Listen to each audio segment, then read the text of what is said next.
ఆఫీస్లోనే వాళ్ళు పడుకునేటట్టుగా, అట్లాగే మనం ఒక హెల్ప్ లైన్ కూడా పెట్టాము. ప్రజలు స్థానిక ప్రతినిధులు ఎవరైతే మన కార్పొరేటర్స్ ఉన్నారో వాళ్ళందరూ కూడా ప్రజలకు ఆ హెల్ప్ లైన్ నెంబర్ ఇచ్చేస్తే అర్ధరాత్రి అయినా సరే వెంటనే అక్కడ ఏ ఇష్యూ ఉన్నా కూడా, వాటర్ స్టాగ్నేషన్ జరిగినా, ఇతర సమస్యలు ఏమున్నా కూడా మేము అటెండ్ అయ్యేటట్టుగా మా సిబ్బంది అంతా కూడా రెడీగా ఉంటాం సార్.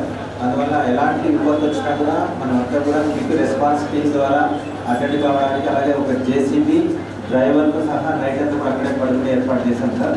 ఇలాంటి విపత్తు ఎదుర్కోవడానికి మన వైపు నుంచి అంత ఆ మెడికల్ క్యాంపుల ద్వారా 2260 మంది పబ్లిక్ ని పరీక్షించి మందులు ఇవ్వడం అనేది జరిగింది. అలాగే హెవీ రెయిన్స్ రావడం వల్ల ఈ కోస్టల్ మండల్స్ లో 3 మానిటరింగ్ ఆఫీసర్స్ ద్వారా 3 ర్యాపిడ్ రెస్పాన్స్ టీమ్స్ అనేది ఏర్పాటు చేయడం జరిగింది.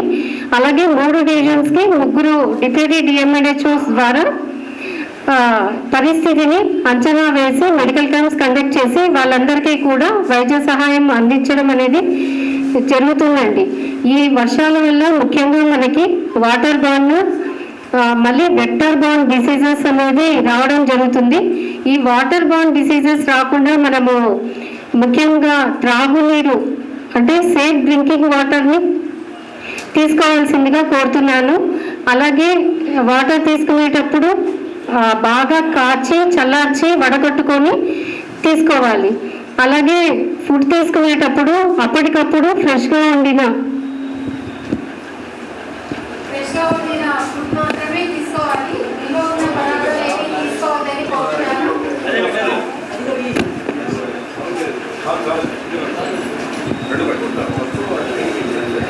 వెక్టర్ బార్న్ డిసీజెస్ కంట్రోల్ గురించి మీ అందరికీ తెలుసు. వాటర్ స్టాగ్నేషన్ అనేది ఎక్కడా లేకుండా చూసుకోవాల్సిందిగా కోరుతున్నాను. మన ఇంట్లో మనమే పరిశుభ్రంగా ఉంచుకోవాలి. అలాగే చుట్టుపక్కల కూడా పరిశుభ్రంగా ఉంచుకోవడం వల్ల మనకి ఈగల వల్ల దోమల వల్ల ఎటువంటి వ్యాధులు రాకుండా చూసుకోవచ్చు. అలాగే దోమతెరలు వాడడం వల్ల కూడా ఈ గుడ్ నైట్ ఆల్ అవుట్ అలాంటి మస్కిటో రిపెల్లెంట్స్ వాడడం వల్ల కూడా మనము దోమల ద్వారా వచ్చే వ్యాధుల్ని నుంచి కాపాడగలుగుతాము. అలాగే ముఖ్యంగా ఆహారం తీసుకునే ముందు చేతులు కడుక్కోవాలి. అలాగే టాయిలెట్ వెళ్ళి వచ్చిన తర్వాత కంపల్సరీగా కూడా చేతులు సబ్బుతో శుభ్రంగా కడుక్కోవాలి. ఈ మెజర్స్ అన్ని పాటించడం వల్ల 99% మనము జబ్బులు రాకుండా చూసుకోవచ్చు. కాబట్టి ఏదైనా మీకు ఎమర్జెన్సీగా ఉన్నప్పుడు వెంటనే కంట్రోల్ రూమ్కి కాల్ చేయండి. డైరెక్ట్గా కాల్ చేయడం వల్ల మేము రెస్పాండ్ అవ్వడానికి వీలవుతుంది. ఈ అవకాశం ఇచ్చిన అందరికీ నా వందనాలు తెలుపుతూ థ్యాంక్ యూ. ఇక్కడికి ప్రతి ఒక్కరు బాధ్యతను నెరవేర్చడం కోసం ఆహ్వానించినందుకు గౌరవ ఎమ్మెల్యే గారు రామచంద్ర జనార్దన్ గారు ధన్యవాదాలు తెలియజేస్తున్నాను.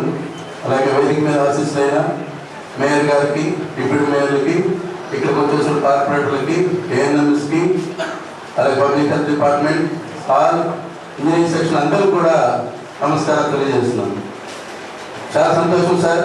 మొట్టమొదటిసారిగా ఒంగోలు పట్టణంలో ఇంత మంచి కార్యక్రమం, ఒక మంచి రివ్యూ మీటింగ్ ఏర్పాటు చేయడం చాలా సంతోషకరమైన విషయం. ప్రతి ఒక్కరికి కూడా ప్రజలకు సేవ చేయాలని చెప్పేసి ప్రతి అధికారి వాళ్ళ ఉన్న పరిధిలో వాళ్ళు చేస్తే ఏ ఇబ్బంది అయినా సరే ఎదుర్కోవడానికి చాలా ఈజీగా ఉంటుంది. గౌరవ ముఖ్యమంత్రి వర్యులు ఎప్పుడు లేని విధంగా విజయవాడలో 50 సంవత్సరాల క్రితం వచ్చిందని చెప్తున్నారు. అంత పెద్ద వ్యక్తుల్ని 74 సంవత్సరాల వయసులో అంత ఉత్పాత ప్రాంతంలో సెక్యూరిటీని కూడా ఛేదించుకొని ఆయన ప్రాణాలు కూడా చెక్కలేకుండా వరదలు ప్రవర్తిస్తుంటే నిజంగా పౌరుడుగా గర్విస్తున్నాను.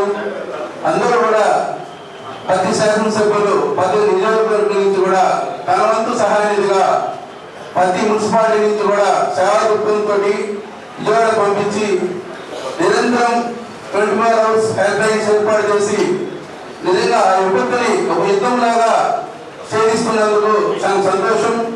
గౌరవ ముఖ్యమంత్రి వర్యులు కూడా మా నమస్కారాలు తెలియజేస్తున్నాను. అలాగే ఒంగోలు పట్టణంలో చాలా సమస్యలు ఉన్నాయి సార్. కార్పొరేటర్లు అందరూ కూడా మళ్ళీ డిస్కస్ చేస్తున్నారు.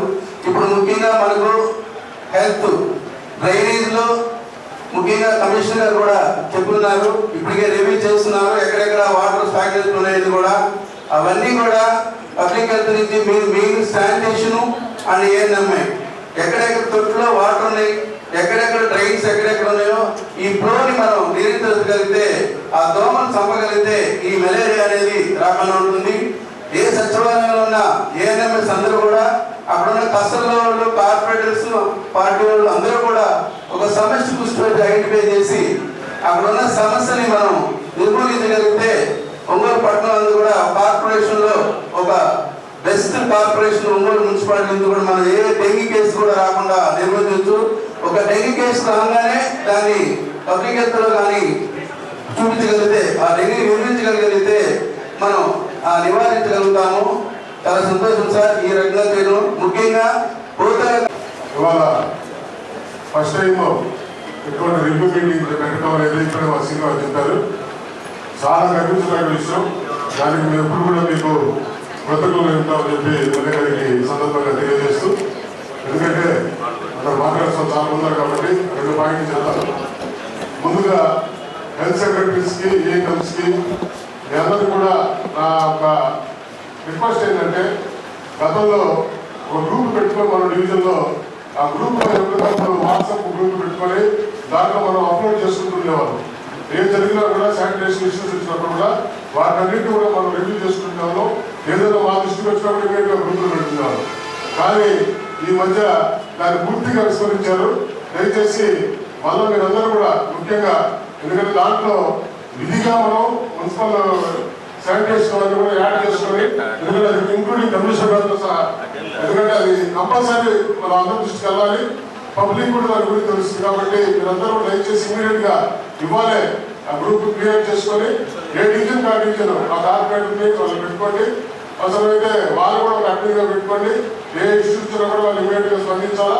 ఏ ఏరియా నుంచి గవర్నమెంట్ వచ్చినా కూడా దాన్ని ఇమీడియట్ గా మనం మా దృష్టికి తీసుకొచ్చినా అట్లా లేకపోతే సార్ చెప్పినప్పుడు హెల్ప్ లైన్ పెట్టారు, ఆ దృష్టికి తీసుకున్నా కూడా ఇమీడియట్ గా దాన్ని మనం రెక్టిఫై చేయాల్సినటువంటి బాధ్యత మన మీద ఉంది. ఎందుకంటే ఒక విజన్ ఉన్నా, ఎందుకంటే నేను మొన్న కూడా చెప్పాను సార్కి, ఎమ్మెల్యే గారికి, కార్పొరేషన్ మీద ఇంత లోతుగా అధ్యయనం ఉండి దాని మీద ఇటువంటి ఎక్కువ అపారమైనటువంటి నాలెడ్జ్ ఉన్న జనార్దన్ గారు మనకి వాళ్ళ ఎమ్మెల్యే కావడం కూడా మనందరూ కూడా ఎంతో సంతోషం విషయం. ఎందుకంటే ప్రతిదీ కూడా ఆయనకి ఏ డివిజన్ ఏ మూలం పైన 50 డివిజన్లో ప్రతిదీ కూడా ఆయన కాపాడుతుంది.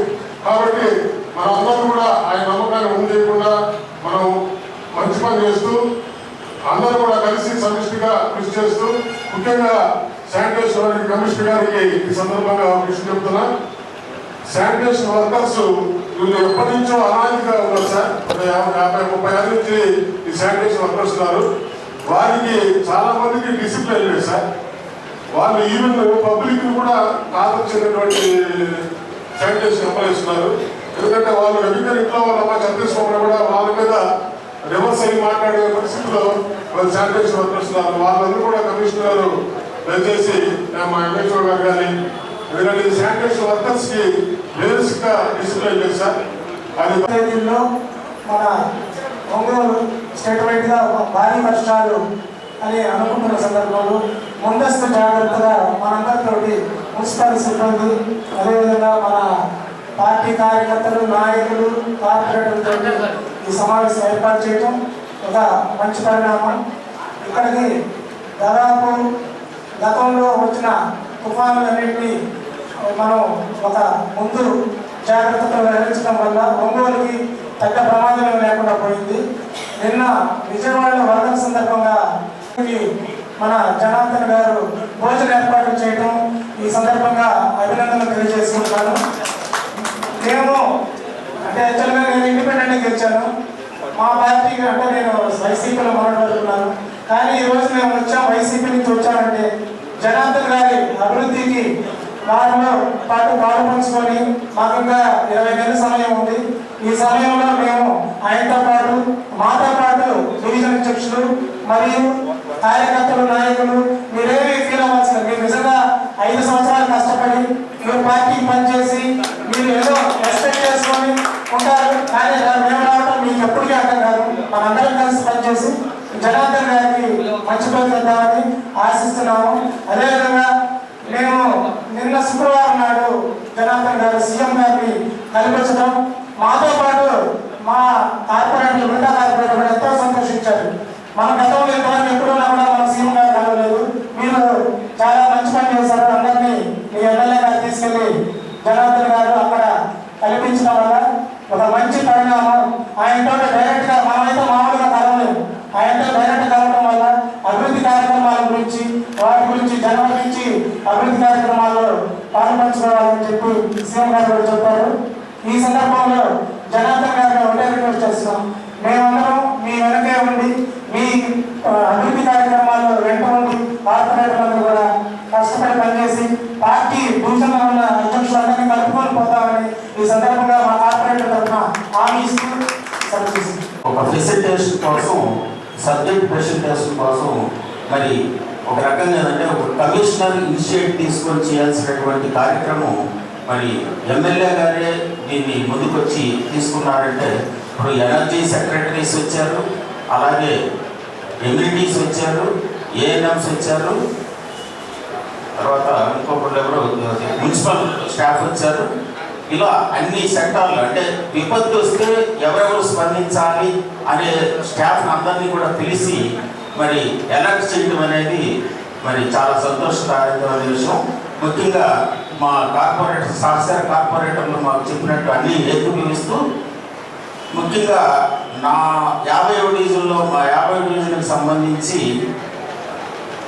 ఒక అంటే పోతురాజు కాలువ ఇప్పుడు రీసెంట్గా సిల్ట్ అనేది తీయడం జరుగుతూ ఉంది. అయితే 48, 47 ఇటుపాక చంద్రయ్య నగర్ వైపు తీస్తున్నారు. ముందు జాగ్రత్త చర్యలుగా 5, 6 తేదీల్లో భారీగా వర్షాలు పడవచ్చనే ఉద్దేశంతో ఎటువంటి ఇబ్బందులకి ఈ ఒంగోలు నగరంలో ఉన్నటువంటి ప్రజలు కూడా ఇబ్బంది పడకుండా, ఎవరికి ఎటువంటి అంటువ్యాధులు రాకుండా, ఎవరికి జ్వరాలు కానీ డెంగ్యూ కానీ వ్యాధులు రాకుండా ముందు జాగ్రత్త చర్యగా అందరూ కలిసి అటు హెల్త్ సెక్రటరీస్ కానీ, అదేవిధంగా ప్రైవేట్ సెక్టర్స్ డాక్టర్స్ కానీ, అదేవిధంగా డిఎన్హెచ్ఓ వారి కింద పనిచేస్తున్నటువంటి అధికారులు కానీ సిబ్బంది కానీ, అదేవిధంగా పారిశుద్ధ విభాగం పనిచేస్తున్నటువంటి అధికారులు, అదేవిధంగా మున్సిపల్ హెల్త్ ఆఫీసర్ కానీ, శానిటరీ సూపర్వైజర్ కానీ, మున్సిపల్ శానిటరీ ఇన్స్పెక్టర్ కానీ, శానిటరీ మినిస్టర్ కానీ, అదేవిధంగా పబ్లిక్ హెల్త్ వర్కర్స్ కానీ అందరూ మన ఒంగోలు నగరంలో ఎటువంటి వర్షాలు పడినా, ఎటువంటి మన ఇబ్బందులు వచ్చినా మనం ఫేస్ చేయడానికి సిద్ధంగా ఉండాలి. ఎక్కడైతే డ్రైన్స్ క్లీన్ చేసిన వెంటనే ఆ డ్రైన్స్ ఆ చెత్తని మనం పుష్కార్స్లోకి తరలించి అక్కడ బ్లీచింగ్ చల్లడం, అదేవిధంగా మనం బ్లీచింగ్ కూడా ఎక్కువ ఉపయోగించడం. మన ఎమ్మెల్యే గారు ఒక అరగంట క్రితమే అందరికీ ఫోన్లు చేసి ఇమ్మీడియట్గా మీటింగ్ కాల్ఫర్ చేస్తే నేను అనుకున్నాను చాలా షార్ట్ టైంలో అందరూ వస్తారా అని. కానీ అందరూ కూడా బాగా స్పందించి ఇమ్మీడియట్గా ఈ యొక్క సమావేశంలో పాల్గొన్నందుకు మీకు అందరికీ కూడా నా ధన్యవాదాలు తెలియజేస్తున్నాను. ఇప్పుడు తుఫాన్ అంటే సీజన్, వర్షాలు సీజన్, జబ్బులకి సీజన్, అలాగే మన అనారోగ్యం పాలవడానికి ఇదే సీజన్. చిన్న పిల్లల దగ్గర నుంచి వృద్ధుల వరకు కూడా చాలా జాగ్రత్తగా ఉండాల్సిన సమయం. అయితే అందరూ కూడా ఇప్పుడున్నట్టునే పెద్దలు అందరూ మనం ఏం చేయాలి అని చెప్తున్నారు, మీరేం చేయాలని చెప్తున్నారు. కానీ సలహాలు సూచనలు ఇచ్చేటప్పుడు మీరు నిజంగా పాటిస్తున్నారా లేదా? ఎందుకంటే మేము చెప్పగలం తప్ప చేపించేది మీరే, మా ముందుగా మీరే ఈ అన్ని విషయాల్లో కూడా పాల్పంచుకోవాలి. మేము గతం నుంచి కూడా అంటే 3 years నుంచి కూడా హెల్త్ సెక్రటరీస్ మాకు ఎన్నో రకాలుగా మీ డివిజన్స్లో క్లీనింగ్ గురించి మనం చాలా రకాలుగా మనకు ఇన్స్ట్రక్షన్స్ ఇవ్వడం జరిగింది. కానీ ఎంతమంది పాటిస్తున్నారు? ఉదాహరణకి నేను 3 yearsగా ప్లాస్టిక్ అనేది మనకు ఉండకూడదు, ప్లాస్టిక్ రహిత సమాజాన్ని మనం నిర్మించుకుందామని చెప్పి మనం ఒక నినాదాన్ని ఇచ్చాం. ప్రభుత్వాలు చట్టాలు కూడా చేశాయి. మనకున్న ఈ రోజుల్లో వచ్చే రోగాలు మెయిన్గా ప్లాస్టిక్ వల్లనే వస్తున్నాయి. ఎందుకంటే వాటి కొబ్బరి బొండాలు, ఇది మన ప్లాస్టిక్, ఈ కొబ్బరి బొండాలు ఖాళీ బొండాలు మనం ఏం చేస్తున్నాం, తాగేసి కాలంలో పడేస్తున్నారు. ఆ నీరంతా స్టాగ్నేట్ అయిపోతుంది. నీరు నిల్వ ఉండేటప్పుడు అందులో దోమలు చేరుతున్నాయి. ఇమ్మీడియట్గా కనుక మన మున్సిపల్ సిబ్బంది మరి అందులో ఈ దోమలు రాకుండా ఆయిల్ పాల్స్ కనుక వేయలేకపోతే అంటే వీక్లీ వన్స్ వేస్తారు, అలా చేయలేకపోతే ఏ కారణం చేతనైనా అక్కడ దోమలు తద్వారా ఈ మలేరియా, డెంగ్యూ ఫీవర్స్ మరి ఇలాంటివన్నీ మలేరియా జ్వరాలే కాదు, ఇప్పుడు టైఫాయిడ్ కూడా ఎక్కువగా ప్రాబ్లం. అంటే మనకి సీజన్లో వచ్చే వ్యాధులకు మెయిన్ కారణం దోమలే. అయితే దోమలు మనం ఉత్పత్తి చేయడానికి మనమే కారణం. పబ్లిక్ ఒక అవేర్నెస్ ప్రోగ్రామ్ అనేది అంటే మీరు ఈ ఉన్నారు చూడండి శానిటరీ సెక్రటరీస్ కంపల్సరీగా మీరు బాధ్యత ఉదయాన్నే శానిటేషన్కి మీరు వెళ్ళేటప్పుడు ఎవరైతే ప్లాస్టిక్ సంచులు వాడుతున్నారో, ఎవరైతే మన షాప్స్లో ప్లాస్టిక్ అమ్ముతున్నారో వాళ్ళ మీద మీరు ఏ రకమైన చర్యలు తీసుకోవట్లేదు. కమిషనర్ గారు అంటే మీకు నేను చెప్పలేదు కానీ గత కమిషనర్స్కి నేను ఎప్పుడు కూడా ఈ ప్లాస్టిక్ని లేకుండా చేయండి. దాని వల్లనే మనకి ఫుడ్ కూడా మన ప్లాస్టిక్లోనే మనం ఫుడ్ చేసుకుంటున్నాం. మన కూరగాయలు ఫ్రూట్స్తో పాటుగా మెడిసిన్తో పాటుగా ఫుడ్ వేడి ఫుడ్ కూడా మనం ప్లాస్టిక్ కవర్లో తీసుకొని ఇంటికి వచ్చి తింటున్నాము. ఆ కవర్ తీసుకొచ్చి మన డ్రైనేజీలోనే పడేస్తున్నాము. ఇవన్నీ ఆ ఫుడ్ వల్ల మనకు రోగాలే, అలాగే డ్రైనేజీలో పడేసినందు వల్ల కూడా మనకు రోగాలే. మెయిన్ కారణం ఈ దోమలు ప్రబలకుండా ఉండడానికి ముఖ్యంగా శానిటరీ సెక్రటరీస్ కనుక అలాగే ఏఎన్ఎంలు కానివ్వండి వీళ్ళందరూ మెయిన్గా మీరు ఇనిషియేటివ్గా తీసుకొని అది లేకుండా క్లీన్ చేస్తుంటే తెలుస్తుంది 90% ప్లాస్టికే వస్తుంది. అది మనకి భూమిలో కలవండి, అలాగే మనకి అనారోగ్యం తీసుకొచ్చేది, మన ఆరోగ్యం చెడగొట్టేది కూడా అదే. కాబట్టి ఇవన్నిటికీ కూడా మెయిన్ సూత్రము మరి ప్లాస్టిక్ అంటే కమిషనర్ గారు మీరు ఈసారి మరి గత కమిషనర్కి చెప్పాను, మరి మీకు కూడా చెప్తున్నానండి సమాపంగా మీరు అందరికి ఇన్స్ట్రక్షన్స్ ఇవ్వండి. ఎక్కడ కూడా లేకుండా చూసినా మీరు చేసినట్లయితే మ్యాక్సిమం అందరూ ఆరోగ్యపోవడానికి అవకాశం ఉంటుంది. అంతేకాకుండా మీకు ఏదైనా అనారోగ్యం వస్తే ఇమ్మీడియట్గా ఏ మెంబర్లు మీకు ఎలాగో వస్తారు, ఫేవర్ సర్వే అనేసి రకరకాల సర్వేలు చేస్తున్నారు. అలాంటి సర్వే చేసినప్పుడు మీలో ఉండే లోపాలు ఏదైనా ఉంటే అనారోగ్య సమస్యలు ఏమైనా ఉన్నాయంటే ఇమ్మీడియట్గా వాళ్ళకి తెలియజేయండి. ఎందుకంటే మన ప్రభుత్వానికి కంపల్సరీగా తెలియాలి ఎక్కడ ఎవరు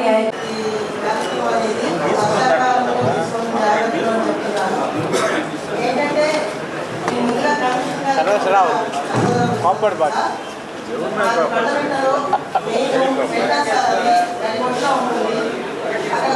ప్రతిపాదన నుంచి అద్దెకి బస్టాండ్ వెళ్ళేది దాకా ఒక పెద్ద కాలం ఉంది సార్. అది ఎప్పుడు కూడా నిండిపోతుంది. దాని పక్కన ఉన్న చాలా చిన్నపిల్లలకి చాలా జబ్బులు వస్తున్నాయి. వర్షం పడితే చాలా సార్ అది చాలా నిండిపోతుంది. ఇప్పుడు ప్రశ్న అంటే అది 3 నెలలకు ఒకసారి 5 నెలలకు ఒకసారి క్లీన్ చేస్తున్నారు. అట్లా కాకుండా ప్రతి నెల కూడా దాన్ని క్లీన్ చేయగలిగితే ఎటువంటి వర్షం పడితే ఇళ్లలో నీళ్ళు రాకుండా కూడా ఉంటాయి సార్. ఇంకొకటి ముఖ్యంగా కొత్త కూరగాయల మార్కెట్ సార్, అది ఎంత ఇంపార్టెంట్ అంటే అక్కడికి ఎన్నో 100 మంది జనాలు వస్తున్నారు. అక్కడ ఇప్పుడు ఈ వర్షాకాలంలో అక్కడ తీసేసి చెత్త కానివ్వండి కూరగాయలు అన్నీ ఎట్లంటే పట్టుకుంటున్నాయి సార్. అక్కడ మేకలు ఆవులు తింటూ చాలా ఎస్ఎస్ పోస్టు ఎంహెచ్ఓ పోస్టు ఉంది సార్. కానీ ప్రస్తుతం మన 5 శానిటరీ ఇన్స్పెక్టర్లో ఒక శానిటరీ ఇన్స్పెక్టర్ మాత్రమే ఉన్నారు సార్. 4 శానిటరీ ఇన్స్పెక్టర్ పోస్టులు ఖాళీగా ఉన్నాయి సార్. ఆ 4 శానిటరీ ఇన్స్పెక్టర్ పోస్టులని శానిటరీ మేస్టులు పర్మనెంట్ శానిటరీ మేస్టులు ఉన్నారు సార్. వాళ్ళకి ఇన్ఛార్జ్గా ఇచ్చి ప్రస్తుతానికి డ్యూటీలో నడుపుతున్నాం సార్. అదేవిధంగా యాప్ డివిజన్లో మనకి 70 సచివాలయాలు ఉన్నాయి సార్. ఈ 70 సచివాలయాల్లో 60 మంది వరకు శానిటేషన్ సెక్రటరీస్ ఉన్నారు సార్. ఈ సెక్రటరీస్ మరియు ప్రతి డివిజన్కి ఒక శానిటరీ మేస్టర్ ఉన్నారు సార్. ఈ మేస్టర్లు సెక్రటరీస్ కలిపి మనం ప్రస్తుతం శానిటేషన్ వర్క్ కంటిన్యూ చేస్తున్నాం సార్. ఉదయం 5 డివిజన్లో మనకి శానిటరీ డివిజన్ ఒకటి అద్దెకి బస్ స్టాండ్ సెంటర్లో ఉంది సార్. ఆ సెంటర్లో ఉన్న శానిటరీ మేస్త్రి శానిటరీ ఇన్స్పెక్టర్ పోస్ట్ ఖాళీగా ఉంటే శ్రీనివాసరావు అని శానిటరీ రెగ్యులర్ మేస్త్రిని శానిటరీ ఇన్స్పెక్టర్ ఇన్ఛార్జ్ ఇచ్చి నడుపుతున్నాం సార్. అదేవిధంగా 2వ డివిజన్ కొత్త మార్కెట్ సెంటర్లో ఉంది సార్. 3వ డివిజన్ బోస్ హాస్పిటల్లో ఉంది సార్ ఆర్పీ రోడ్లోని. 4వ డివిజన్ సంతపేటలోని విశాఖలో నడుపుతున్నాం సార్. 5వ డివిజన్ కొత్తపట్నం బస్ స్టాండ్ దగ్గరలో నడుపుతున్నాం సార్. ఈ ఉన్న స్టాఫ్తో మనకి ఎర్లీ మార్నింగ్ మస్ట్ అయిన వెంటనే మెయిన్ రోడ్ వరకు స్వీపింగ్ జరుగుతుంది సార్. ఈ స్వీపింగ్ మార్నింగ్ 5:30 నుంచి మస్ట్ అయిన వెంటనే ఒక 15 మినిట్స్ తర్వాత 7:30కి మెయిన్ రోడ్స్ వరకు స్వీపింగ్ అయిపోతుంది సార్. ఈ స్వీపింగ్ అయిపోయిన తర్వాత మనకి గార్బేజ్ ఆటోస్ కూడా 60 గార్బేజ్ ఆటోస్ ఉన్నాయి సార్. 18 ట్రాక్టర్స్ ఉన్నాయి సార్. ఒకళ్ళు కాదమ్మా, వీళ్ళు ఇంజనీర్ సెక్రటరీలు ఎంతమంది ఉన్నారు? సెక్రటరీలో 50 56 సచివాలయం ఎన్ని?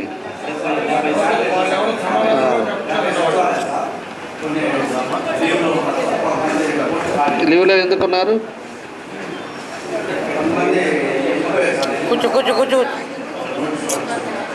కాదయా, ఇప్పుడు అవసరం ఉండే దగ్గర మీరు లీవ్లు ఇచ్చేసి సెలవులు ఇచ్చేస్తే ఎట్లా? ముందుకు పోతే మొఖాలు తప్పితే లేదా ఇతను పట్టించుకుంటే కదా.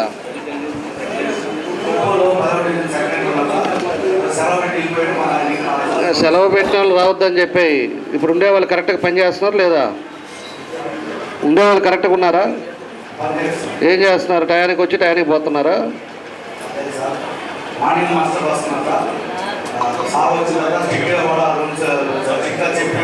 అది వరకు ఏం చేయాలి? అయితే తినేసి ఆ చెట్ల కింద కూర్చొని వెళ్ళిపోతున్నారు అంతేగా ఇదివరకు.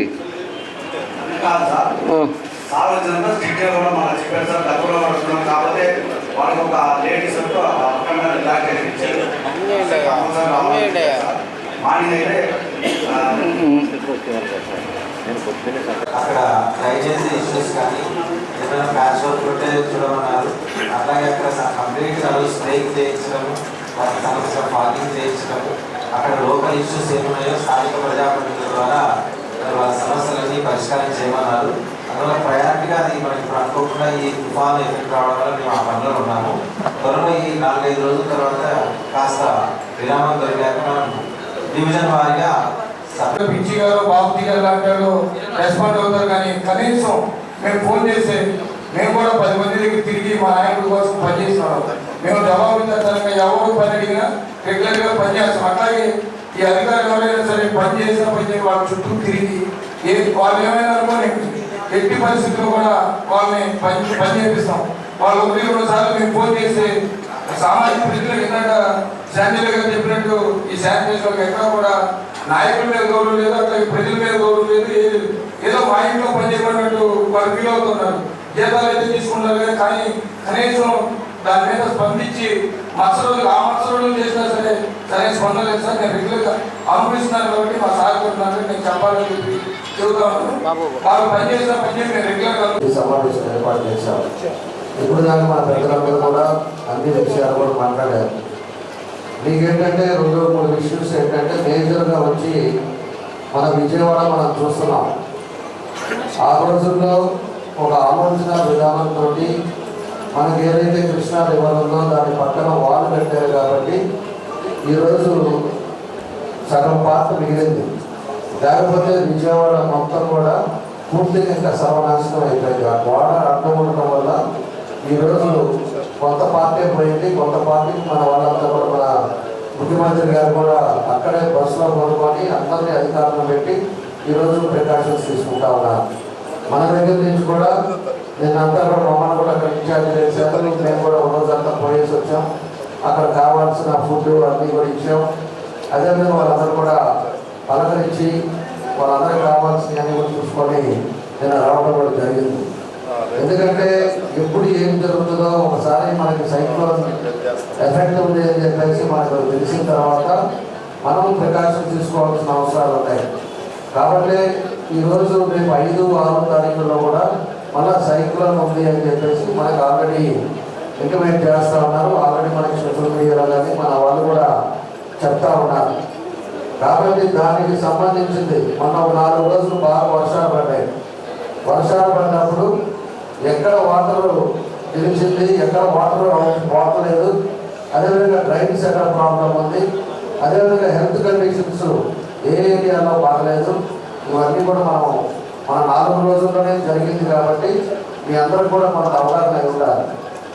దాన్ని రేపు మళ్ళా వర్షం పడితే మళ్ళీ వాటర్ అనేది ప్రాబ్లం లేకుండా మనము ఎప్పుడు ఎక్కడిదక్కడ వాటర్ వెళ్ళిపోయేటట్టుగా మనం చూసుకోవాల్సిన అవసరాలు ఉన్నాయి. దానికి ఆల్రెడీ మనం స్టెప్ అయింది కాబట్టి రేపు ఎల్లుండి వర్షాలు పడితే ఖచ్చితంగా రోడ్లన్నీ క్లీన్గా ఉండాలి, ఎక్కడ కూడా వాటర్ నిలబడకుండా ఉండాలి. అదేవిధంగా ఇప్పుడే ఏదైనా ఉన్నప్పుడు దాని ప్రికాషన్స్ ఇమీడియట్గా జేసీబీ పెట్టేసి దానికి అంతా కూడా కాలంలో కూడా దాన్ని అన్ని కూడా పూర్తిగా తీసుకోవాల్సిన అవసరాలు ఉన్నాయి. దాంతోపాటు పోయినసారి మన టైంలో పోతురాజు కాలువ మనకు మేజర్ కాలువ, పోతురాజు కాలం ఆ రోజు 89,75,00,000 పెట్టి పోతురాజు కాలం ఆ రోజు శాంక్షన్ చేయించాం. తర్వాత ఒక కాంట్రాక్టులు మారటం, దాని రివర్స్ టెండర్ మీద 62 కోట్లు వేయటం, తర్వాత దాన్ని కొంత పార్టీ చేశారు, దాని వర్క్ కూడా క్యాన్సిల్ అయింది. దానివల్ల మేము డిపిఆర్ రెడీ చేస్తాం.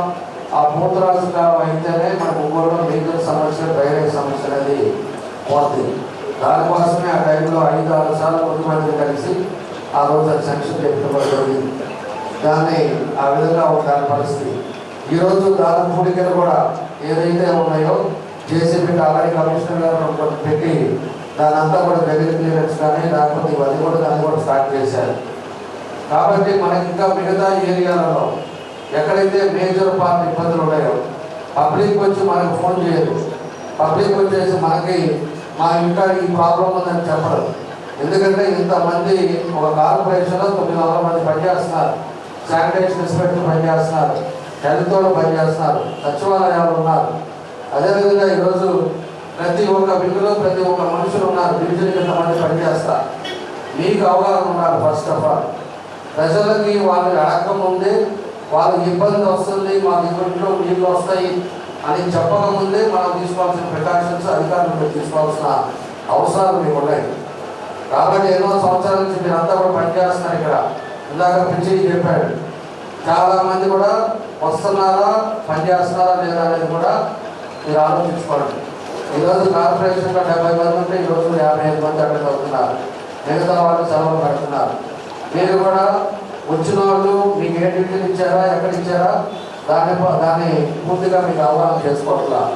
ఏదో ఉద్యోగం చేస్తున్నాం, నెలకు జీతాలు తీసుకుంటున్నాం, మనం వెళ్ళిపోతున్నాం, ఏదో టైం పాస్ అవుతుంది, టైం అయిపోతుంది, లేదా ఇక్కడ కాకపోతే కొద్దిగా ఉద్యోగం వస్తుంది అనే ఆలోచన విధానంతో మాత్రం మీరు ఉండగలరు.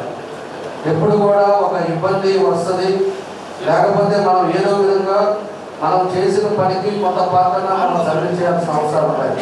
అది గుర్తుపెట్టుకోవాలని చెప్పి మీకు తెలియజేస్తున్నా. నేను కమిషనర్ గారు కూడా చెప్పాను, ఎవరెవరు డిసిప్లైన్ ఉన్నారో, ఎవరెవరు మీ ఏరియాలో పనిచేయట్లేదో ఖచ్చితంగా మీ అందరూ ఇంటికి పంపిస్తాం.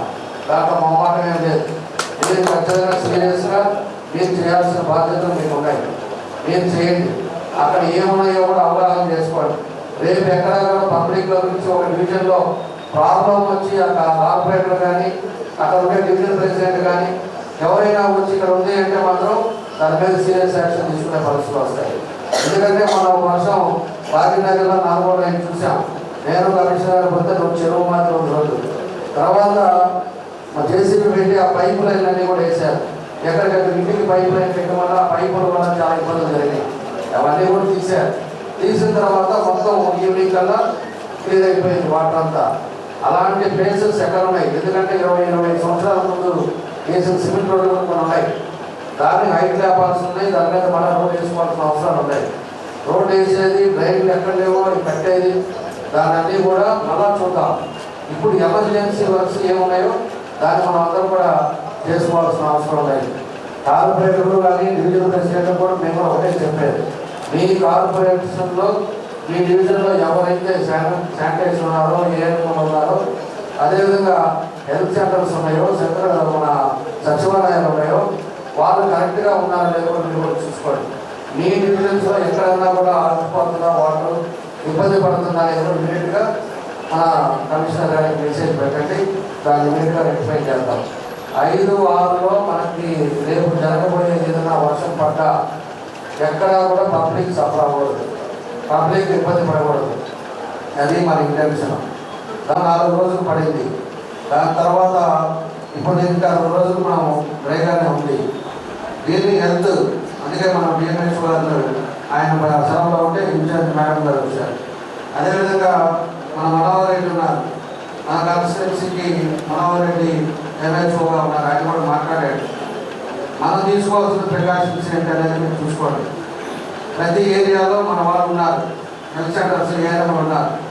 ఏఎన్ఎంల చేత ఎక్కడెక్కడ ఇబ్బందులు ఉన్నాయి, డెంగీ ఫీవర్స్ అవ్వచ్చు, లేకపోతే బ్లీచింగ్ శానిటైజేషన్ మీరు చేస్తున్నారా లేదా, మీరు కూడా కొంత శానిటైజేషన్ డైరెక్షన్స్ ఇవ్వండి. వాకింగ్ మిషన్స్ మనం ఆ రోజుల్లో 5 పెట్టాం, అవి ఇప్పుడు 2 పనిచేస్తున్నాయంట, మిగతా ఇబ్బందులు లేవు. వాకింగ్ కూడా ప్రతి ఒక్క ఏరియాలో కూడా walking day by day walking కొడతాం. వాటర్ ఎక్కడైతే ఆగిపోయినాయో వాటర్ ఎక్కడైతే ఉన్నాయో దాంట్లో బాల్స్ ఆయిల్ బాల్స్ వేయడం. అదేవిధంగా స్లమ్ ఏరియాస్లో కొన్ని రోడ్డు లేక రోడ్డు మీద వాటర్ ఉన్నప్పుడు దాన్ని కూడా ఆయిల్ బాల్స్ వేసుకోవడం. వాళ్ళకి మెడికల్ క్యాంప్ అక్కడ పెట్టుకోవడం.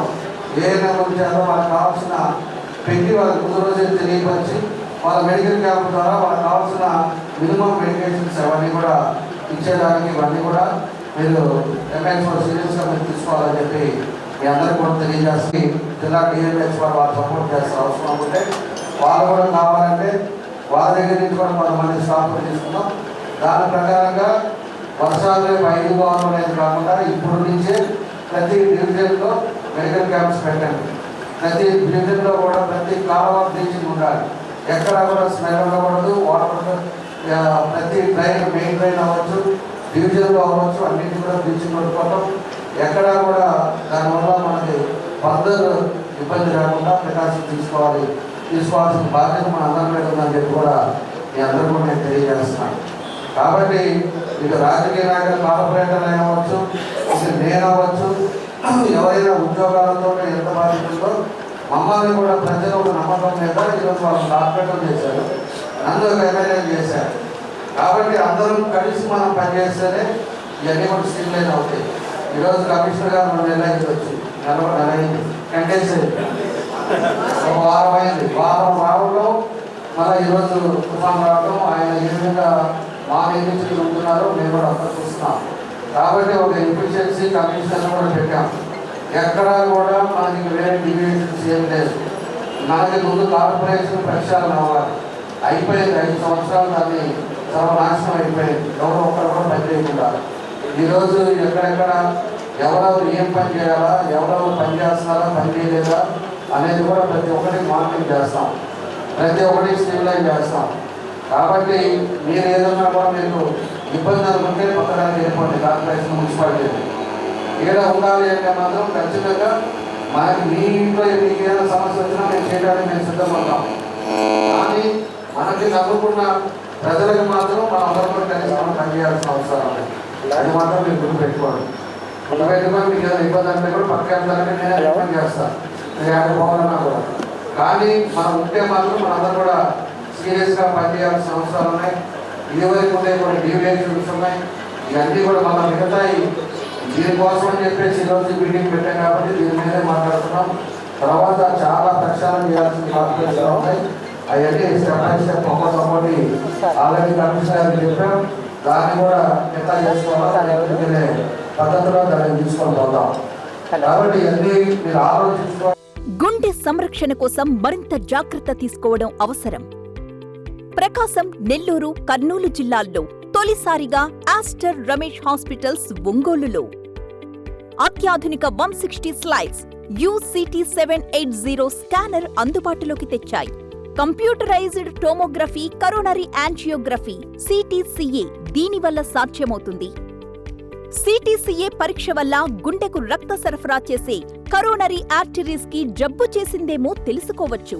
గుండెపోటు వస్తుందన్న దానికి అదే తొలి హెచ్చరిక. ఇతర పరీక్షలతో పోలిస్తే ఈ ఆధునిక పరీక్ష వల్ల ఎన్నో ఉపయోగాలున్నాయి. అసలు సమస్యని కరెక్ట్గా తెలుసుకుని తగిన వైద్యం చేసే వీలుంటుంది. గుండెకు సంబంధించిన ఏ సమస్య ఉన్నా ఆస్టర్ రమేష్ హాస్పిటల్స్ మీకు కొండంత అండ. మీరు పూర్తిగా విశ్వసించదగ్గ అత్యాధునిక ఆసుపత్రి ఇది.